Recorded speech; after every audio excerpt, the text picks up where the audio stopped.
عید کے لیے جو مٹھائی بنائی ہے وہ بھی کئی دنوں تک تھوڑا تھوڑا گیہوں بچا کر تیار کی ہے، اسی سے حلوہ اور روٹی بنائی ہے، لیکن نئے کپڑے کہاں سے لاؤں؟ یا اللہ پاک، یہ بوجھ کیوں ڈال دیا اس ماں کے سر پر؟ تو سب کی حالت جانتا ہے، میں ان معصوم بچوں کو کیسے سمجھاؤں؟ یا اللہ پاک، تو رحم دل اور دلوں کا حال اچھی طرح سے جانتا ہے، جھوٹ بولنا گناہ ہے، یہ جانتے ہوئے بھی میں اپنے بچوں کو جھوٹا دلاسا اور جھوٹی امید دے کر بہلا رہی ہوں، لیکن اب میں کیا کروں؟ اب تو ہی بتا دے یا اللہ پاک، تو مجھے راستہ دکھا، تو میرے غریب گھر کی حالت جانتا ہے، تو ہی اب میری مدد کر۔ یہ کہتے کہتے ماں رونے لگی اور زور زور سے چکی چلانے لگی۔ چکی کی گھر گھر کی آواز کے ساتھ ان کے دل کا درد بھی باہر نکلنے لگا۔ آنسو پہنچتے ہوئے بھلے ہی مٹھائی بنانے کا کام تیزی سے چل رہا تھا، لیکن جیسے ہی یہ کام پورا ہونے کو آیا، ایک اور مشکل سامنے کھڑی تھی۔ تبھی امی، امی جان، یہ کہتے ہوئے دو معصوم بچے ماں کے پیچھے آ کر کھڑے ہو گئے۔ ماں نے جلدی سے اپنے آنسو چھپائے اور پیار بڑی آواز سے پوچھا کہ بولو میرے بچوں، کیا بات ہے؟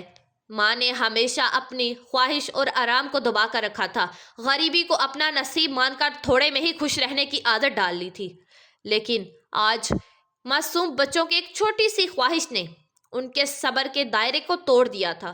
انہوں نے خود کو سنبھالتے ہوئے بچوں کو گود میں اٹھا لیا، مسکرانے کی کوشش کی، ان کے ماتھے کو چوما اور کہا کہ بولو میرے بچوں، کیا کہنا ہے؟ بڑا بیٹا معصومیت سے اپنی آنکھیں جھپکانے لگا۔ چھوٹے بھائی نے بھی اس کی نقل کر لی۔ ماں نے پیار سے کہا کہ دیکھو بیٹا، تمہارے ابو جان آئیں گے، یہاں تمہارے لیے مٹھائی بنا رہی ہوں، تھوڑا صبر کرو، بس تھوڑی ہی دیر میں۔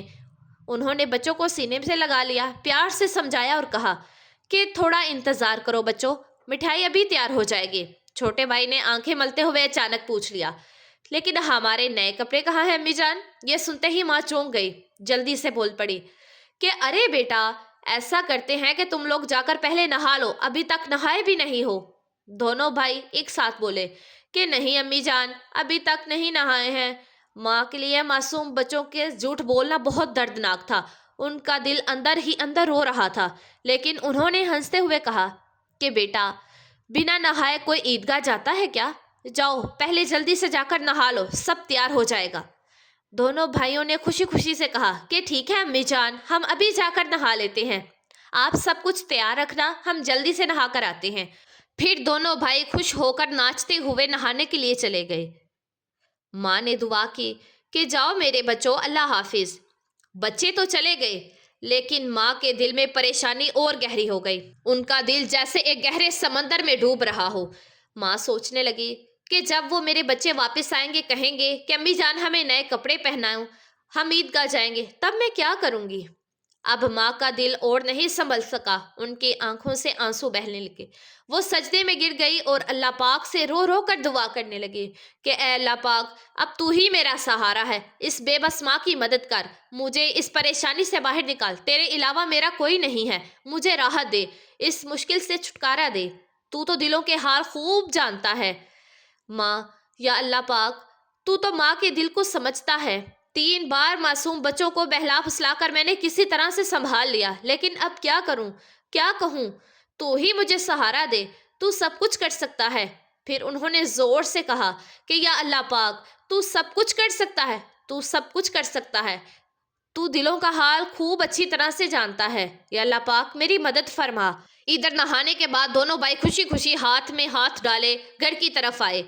کچھ ہی دیر میں ہنستے کھیلتے بھائی گھر پہنچے اور زور سے آواز لگانے لگے، امی جان ہم آ گئے، لیکن ماں کی طرف سے کوئی جواب نہیں آیا۔ چھوٹا بھائی معصومیت سے بڑے بھائی کی اور دیکھنے لگا اور دھیرے سے پوچھا کہ بھائی جان، ماں بول کیوں نہیں رہی؟ کیا ماں سو رہی ہے؟ بڑے بھائی نے چھوٹے بھائی کو باہوں میں اٹھا لیا اور اسے دلاسا دینے لگا کہ میں دیکھتا ہوں ابھی۔ جیسے ہی بڑا بھائی اندر آیا تو دیکھا کہ ماں سجدے میں جھکی ہوئی ہیں۔ ماں کو اٹھانے ہی لگا تھا کہ باہر دروازے پر دستک ہوئی۔ بڑے بھائی نے گھبراتے ہوئے پوچھا کہ کون ہے باہر؟ باہر سے کوئی جواب نہیں آیا۔ دونوں بھائی سہم کر ایک دوسرے کو دیکھنے لگے۔ چھوٹا بھائی ڈر کے مارے بڑے بھائی سے چپک گیا۔ پھر سے دروازے پر زور سے دستک ہوئی۔ ڈر اور گھبراہٹ سے دونوں بھائی زور سے چلا پڑے کہ امی جان باہر کون ہے؟ لیکن ماں کی طرف سے پھر بھی کوئی جواب نہیں آیا۔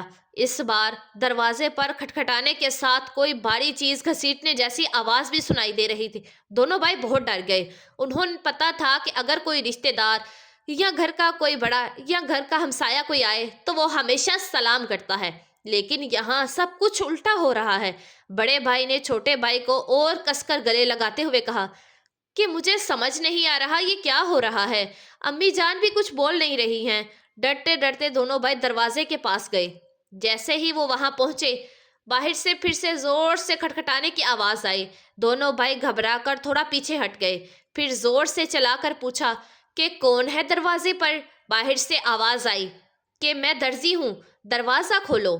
دونوں بھائی حیران رہ گئے۔ انہوں نے پوچھا کہ درزی آپ یہاں کیوں؟ باہر سے پھر آواز آئی کہ ہاں بچوں میں درزی ہوں، دروازہ کھولو، میں تم لوگوں کے نئے کپڑے لے کر آیا ہوں، انہیں لے لو۔ جیسے ہی یہ سنا، دونوں بھائیوں نے جلدی جلدی سے دروازے کی کنڈی کھولی۔ سامنے ایک آدمی کھڑا تھا، نئے کپڑوں کی گٹھری کے ساتھ۔ دونوں بھائی ایک پل کے لیے سن ہی رہ گئے۔ درزی نے کپڑے ان کی اور بڑھائے۔ بڑے بھائی نے جھٹپٹ سارے کپڑے اپنے ہاتھوں میں لے لیے اور چھوٹے بھائی کا ہاتھ پکڑ کر تیزی سے دوڑتے ہوئے اپنی ماں کے پاس پہنچے۔ ادھر ماں ابھی بھی سجدے میں تھی۔ ان کی آنکھوں سے آنسو تھے کہ رکنے کا نام ہی نہیں لے رہے تھے۔ امی جان دیکھو تو صحیح، بڑے بھائی نے خوشی سے چہکتے ہوئے کہا۔ درزی ہمارے لیے کتنے پیارے پیارے کپڑے لے کر آیا ہے، جلدی سے آپ ہمیں کپڑے پہناؤ، ہمیں عیدگاہ جانا ہے۔ بڑے بھائی کی بات سن کر چھوٹا بھائی بھی اچھل پڑا کہ ہاں امی جان آپ جلدی کریں، اگر دیر ہو گئی تو ہمیں نماز کا وقت نہیں ملے گا۔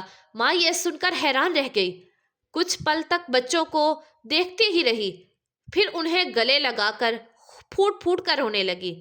اس کے فوراً بعد انہوں نے بچوں کو چھوڑ دیا اور سجا سجدے میں گر گئی کہ یا اللہ پاک تیری مرضی کو کون سمجھ سکتا ہے۔ انہیں فوراً سمجھ میں آ گیا کہ جو انسان درزی بن کر نئے کپڑے لے کر آیا تھا وہ درزی نہیں بلکہ اللہ پاک کا بھیجا ہوا فرشتہ تھا۔ اللہ پاک نے میری دعا سن لی اور میرے بچوں کے لیے نئے کپڑے بھجوا دیے۔ ماں سجدے سے اٹھی اور جلدی سے بچوں سے بولی کہ جاؤ میرے بچوں، جاؤ اسے میرا سلام کہہ دینا اور کہنا کہ وہ آج ہمارے گھر سے ودا ہو جائیں۔ لیکن بچوں کو یہ بات یاد ہی نہیں رہی۔ وہ اتنے خوش تھے، اتنے پیارے تھے کہ ان کی خوشی کا کوئی ٹھکانہ ہی نہیں رہا۔ ماں نے بچوں کو دیکھا، ان کے سر اور پیٹھ پر پیار سے ہاتھ پھیرا، پھر انہیں گود میں اٹھا کر سینے سے لگا لیا، ان کے ماتھے کو چوما، پھر ہلکے سے ڈانٹتے ہوئے بولی کہ بیٹا کیا تم ابھی تک نہیں گئے؟ درزی صاحب کو کیا لگے گا؟ وہ یہ سوچیں گے کہ اس گھر کے لوگ کتنے بدتمیز ہیں، مہمان باہر دروازے پر کھڑا ہے اور تم لوگ یہاں مستی کر رہے ہو، تم تو انہیں بھول ہی گئے، یہ تو بہت بڑی غلطی ہے۔ فوراً جاؤ انہیں میرا سلام پہنچا دو اور کہنا کہ آج وہ ہمارے مہمان بنے۔ جاؤ میرے بچوں، انہیں اندر آرام سے بیٹھنے کے لیے کہو۔ بنا کچھ سوچے بیچارے دونوں بھائی دروازے کی اور دوڑے، مگر تب تک درزی گھوڑے پر سوار ہو کر گھر سے بہت دور جا چکا تھا۔ دونوں بھائی زور سے چلانے لگے کہ صاحب اماں جان نے آپ کو سلام کہا ہے، جلدی واپس آئیے، آج آپ ہمارے گھر دعوت پر آئیے، ہم بیٹھک کا دروازہ کھول رہے ہیں۔ لیکن دور سے ہوا کے ساتھ جواب آیا کہ اپنی اماں اور ابا جان کو سلام دینا، کسی اور وقت میں ملنے آؤں گا۔ دونوں بھائی دوڑتے ہوئے اپنی اماں جان کے پاس آئے اور سب کچھ بتا دیا۔ بولے کہ امی جان درزی صاحب نے آپ کو اور ابو جان کو سلام کہا ہے، وہ گھوڑے پر سوار ہو کر اس طرف جا رہے ہیں، جلدی آؤ امی جان، انہیں دیکھو گی نا؟ جلدی کرو امی جان، کھڑکی سے ہی دیکھ لو، اگر دیر کرو گی تو انہیں پھر نہیں دیکھ پاؤ گی۔ درزی صاحب کتنے خوبصورت لگ رہے ہیں اماں۔ ماں نے بچوں کی بات سن کر کھڑکی کے پاس آ کر باہر دیکھا۔ انہوں نے دیکھا کہ ایک بہت ہی خوبصورت سا گھوڑا دکھائی دے رہا ہے، اس کے اوپر ایک نورانی فرشتہ بیٹھا ہوا ہے، وہ آسمان کی طرف اڑتے جا رہے تھے، ان کی چمک چاروں اور پھیلی ہوئی تھی، ان کی روشنی سورج کی کرنوں کو بھی پھیکا کر رہی تھی، اور تھوڑی ہی دیر بعد وہ نورانی فرشتہ ہوا میں کہیں غائب ہو گیا۔ اب انہیں اور نہیں دیکھا جا سکتا تھا۔ اتنی ہی دیر میں دونوں بھائی زور سے چلائے کہ امی جان دیکھو وہ رہے ابو جان، دور سے آ رہے ہیں۔ امی جان نے بچوں کو اپنے ساتھ کمرے میں لے گئی اور انہیں نئے کپڑے پہنانے لگی۔ ان کی آنکھوں سے خوشی کے آنسو بہہ رہے تھے۔ دونوں بھائیوں نے حیرانگی سے پوچھا کہ امی جان آپ کیوں رو رہی ہیں؟ ماں نے پیار سے بچوں کو سینے سے لگایا اور کہا میرے بچوں